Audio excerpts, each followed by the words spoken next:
You finally did it. You bought an RV. Congratulations! Now it's time for your first RV trip.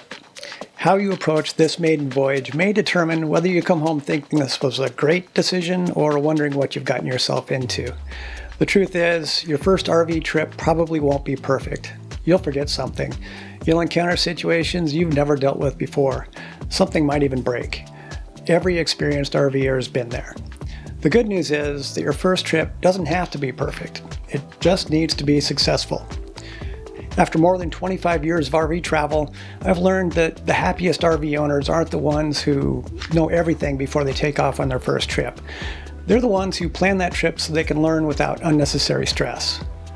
Great travel often comes down to a handful of key decisions. On this channel, I help break those down so you can travel more comfortably and without regrets. I'm Joe, welcome to the channel.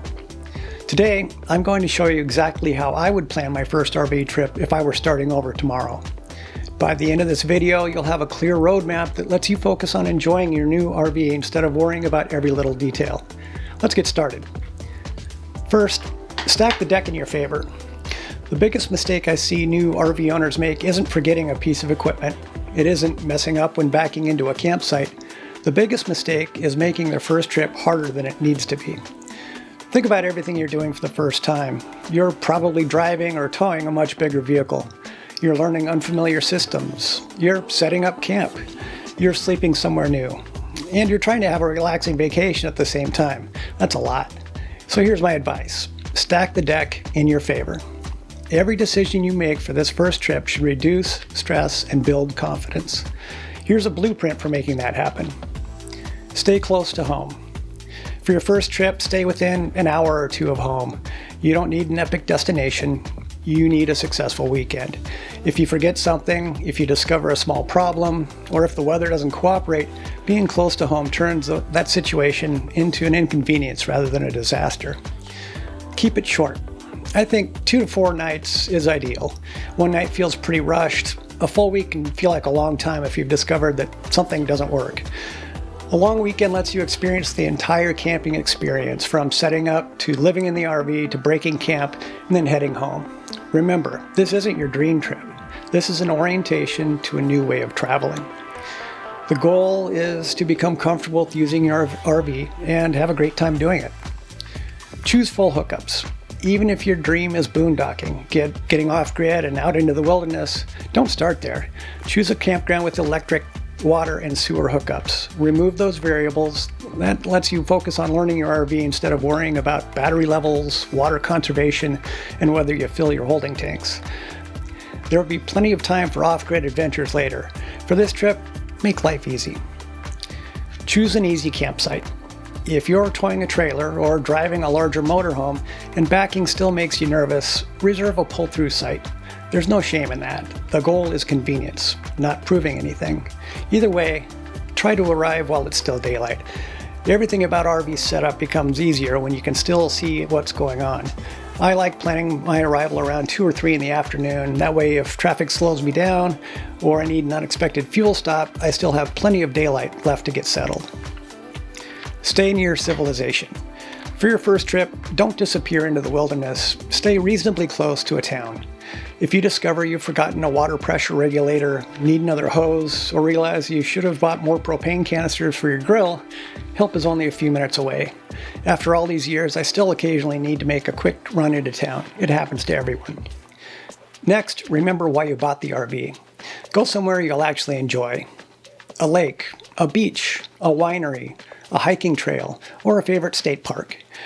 You'll spend some time learning about your RV, but don't let the RV become the entire trip. The point of RVing has never been learning how to dump tanks. It's making memories. Learn what you'll actually use. One mistake I see all the time is new owners believing they need to understand every system before their first trip. You don't. You only need to know a handful of systems you'll actually use this weekend. Think about buying a new car. You don't memorize the owner's manual before you drive it home. You learn the basics, and then you build on that experience. Your RV works the same way. For this trip, become comfortable with a few essentials: connecting to shore power, connecting water, leveling your RV, operating the slide outs, using your climate controls, and taking care of the holding tanks. You should also know where the basic safety equipment is and the emergency shutoffs. That's enough for now. Notice what I left off the list. I didn't mention troubleshooting electrical problems, programming your inverter, or winterizing the RV. Those things matter, but not on this trip. This trip is about getting comfortable with your RV, not mastering every system it contains. Do a driveway shakedown. Before you leave home, pretend you're already camping. Spend an evening using your RV in your driveway. It might feel a little silly, but it can save an incredible amount of frustration later. At home, you have your tools, internet access, and nearby stores. If something isn't working, this is the easiest place to discover it. Connect the shore power if possible. Run the air conditioner. Use the microwave. Turn on the water heater. Run water through every faucet. Flush the toilet. Operate the water pump. Cook dinner. If you can, spend a night sleeping in the RV. You'll quickly discover little things that you'd rather learn at home than on the campground. Maybe you need another pillow. Maybe the bedroom gets warmer than expected. Or maybe everything works perfectly. Either way, you've gained confidence before the trip begins. While you're at it, practice extending and retracting the slides. Extend your awning. Connect your fresh water hose. Then put everything away again. The goal isn't speed, it's familiarity. Create a departure checklist that's specific to your RV and the way you travel. Professional pilots use checklists. Doctors use checklists. Experienced RVers use checklists too. Not because they don't know what they're doing, because they know how easy it is to miss something when they're distracted. A simple checklist prevents simple mistakes. You'll need to make sure hookups are unhooked, slides and awnings are retracted, your hitch is properly secured. Add these and every other item you need to check before safely taking your RV on the road. And every trip will make your checklist a little better. Pack for success. Now let's talk about packing. This is where many new RV owners go a little overboard and make life more complicated than it needs to be. They pack for every possible meal, repair, emergency, and weather condition. Before long, the RV is full. Here's something you might be surprised by. After many years of RVing, we actually pack less than we used to. Experience teaches you what you really use, what you don't, and what can easily be replaced while you're on the road. For this first trip, think like you're packing for a weekend in a vacation rental. Clothes, toiletries, medications, food, coffee, cooking basics, linens if the RV isn't already stocked, chargers, and a few other things to help you relax. That covers most of what you need for this first short trip. Resist the temptation to fill every cabinet with just-in-case items. Because you're staying close to home and near a town, you'll be within a short drive to a store. Bring a basic toolkit. Nothing elaborate, a cordless drill, a screwdriver with interchangeable bits, an adjustable wrench, a flashlight, a utility knife, zip ties, and duct tape. Hopefully you won't need any of it, but if you do, you've got the basics covered. One habit worth developing immediately is giving everything a home. If your flashlight always lives in the same drawer, you'll never have to wonder where it is. If your grilling supplies always travel together, dinner becomes easier. Finally, don't forget the fun. Bring the bikes, the fishing rods, the books, the games, whatever you enjoy. The RV isn't the destination, it's what makes the destination possible. After every trip, make 2 lists. Things I wish I'd brought and things I brought that I never used. After a few trips, writing your packing list gets a lot easier. Okay, it's departure day. The day has finally arrived. Your RV is packed. The campground is reserved. The weather looks great. You're excited and probably a little nervous. That's perfectly normal. Even after 25 years, I still slow myself down before every departure. Those extra few minutes prevent a lot of problems later in the day. Start with your departure checklist. Then walk completely around the RV. Look for anything that's been forgotten. Storage doors, power cords, water hoses, wheel chocks, leveling blocks. If you're towing, confirm that your hitch is locked. Make sure the breakaway cable is attached and confirm that your landing gear is fully raised. Check that your leveling and stabilizing jacks are fully retracted. Then take one more walk around. I've caught more than one mistake during this final lap. If you have a tire pressure monitoring system, make sure that every tire is reporting normally before you leave. If not, check the tire pressures while they're still cold. Inside the RV, secure anything that could move while driving. Close and latch the refrigerator. Secure cabinet doors and loose items on the countertops. Whenever possible, begin the trip with a full tank of fuel. This is especially helpful with the towable because buying fuel with a pickup truck is much easier than a pickup truck plus a trailer. Then take a deep breath. You're finally doing what you bought this RV to do. Drive at a comfortable speed. Leave plenty of following distance. Let faster traffic go around you. And don't worry if you've forgotten something. You probably have. We all do. But you've planned this trip well, and it probably won't ruin your weekend. Arriving at the campground. Okay, you've made it. Welcome to your first campsite. Before you rush to pull or back into your site, stop and take a look around. Take your time. New RV owners often feel like everybody is watching. A couple of neighbors glance over, somebody walks their dog right in front of your trailer, and suddenly it feels like you're on stage. You're not. There isn't an award for getting into your site in record time. Think through each step. If you need to get out and scout the best approach, do it. The RV parking mistakes I've regretted were ones I made because I was trying to hurry. If you have a back-in site, a spotter can make the process much easier. My wife and I work well together now, but it was a process getting there. Let me help you shorten that process. First, yelling at each other helps nobody, except maybe the neighbor who's looking for comic relief. Agree on simple hand signals for left, right, how much further to back up, and stop. The spotter should remain where the driver can see them in the mirror. If the spotter can't see the driver's face, the driver probably can't see the spotter. If the driver loses sight of the spotter, stop. And if hand signals aren't enough, use cell phones or walkie-talkies instead of raised voices. Watching an experienced couple work together is impressive. With a little planning and practice, you'll get there surprisingly quickly.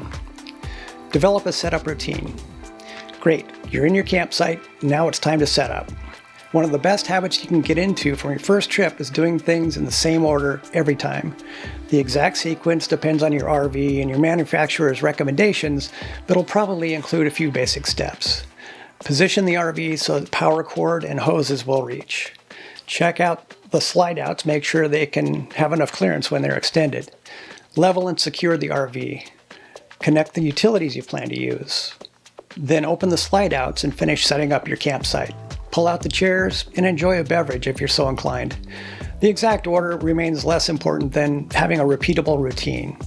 When you follow the same process every time, you stop wondering, what am I forgetting? Don't be afraid to ask for help. If you're unsure about something, ask a neighbor.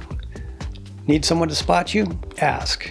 Wondering whether you connected something correctly? Ask.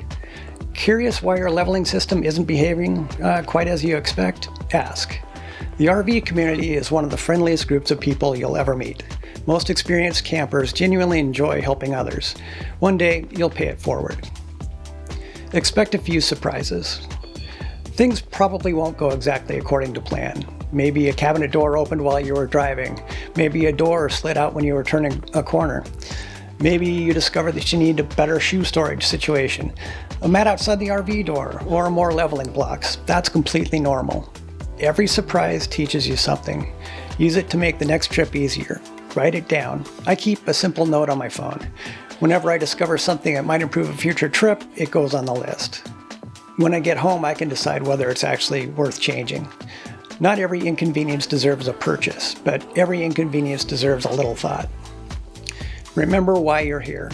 Once everything's connected, stop working.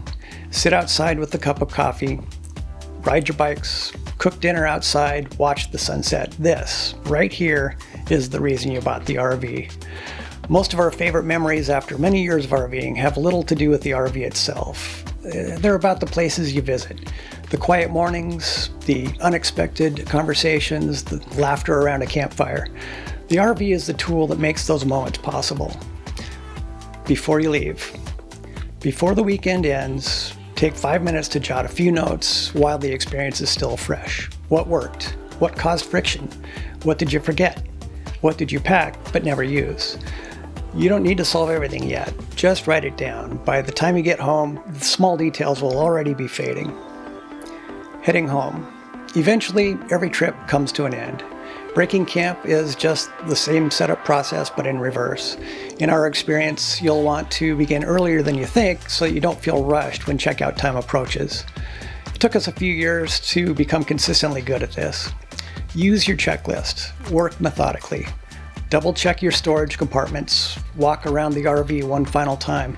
Then look around the campsite itself. Check under the picnic table. Look around the fire ring. Look under the RV. Scan the grass one last time. It's amazing how often a leveling block or a wheel chock or extension cord, something, decides it wants to stay behind.